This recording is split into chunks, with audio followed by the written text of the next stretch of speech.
జంతువుల కొవ్వు ఉందని, ఆ నెయ్యి లడ్డూలో కలిసిందని, ఆ లడ్డులు భక్తులు తిన్నారని, దేవుడు అంటే భయము భక్తి రెండు లేకుండా చంద్రబాబు నాయుడు మాట్లాడిన మాటలు. టీటీడీలోకి వచ్చే ఏ ట్యాంకర్ అయినా కూడా NABL అంటే national accreditation board for testing and calibration laboratories, NABL.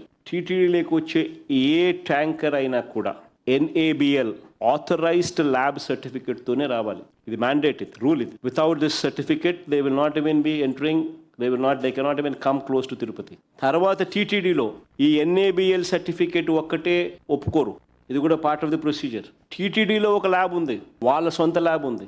ఆ సొంత ల్యాబ్లో కూడా మళ్ళా టెస్ట్ పాస్ కావాలి, ఏ ట్యాంకర్ అయినా, ప్రతి ట్యాంకర్. ఆ తర్వాతనే ట్యాంకర్ లోపలికి పోవాలి, ఆ తర్వాతనే ట్యాంకర్ అనేది లోపలికి పోవడానికి అనుమతిస్తారు.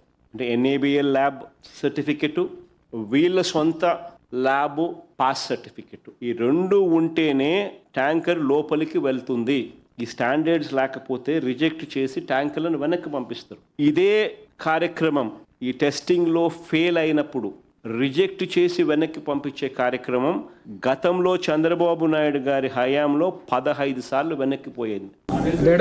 Adulterated ghee 4 tankers have been kept aside, and then they were kept aside so that they can be used when the reports come clear. But the reports unfortunately didn't come clear, then we rejected, we sent away, and then we stopped from that supplier. ఆయన అధికారంలోకి వచ్చిన తర్వాత ఆయన హయాంలో July నెలలో 4 ట్యాంకర్లు తిప్పి పంపారు. టీటీడీలో ఉన్న రోబస్ట్ ప్రొసీజర్ను మరొకసారి రిఫ్లెక్ట్ చేస్తూ చంద్రబాబు నాయుడు గారి హయాంలో కూడా అదే రీతిలో జూలై నెలలో 4 ట్యాంకర్లు తిప్పి పంపారు చంద్రబాబు నాయుడు హయాంలో.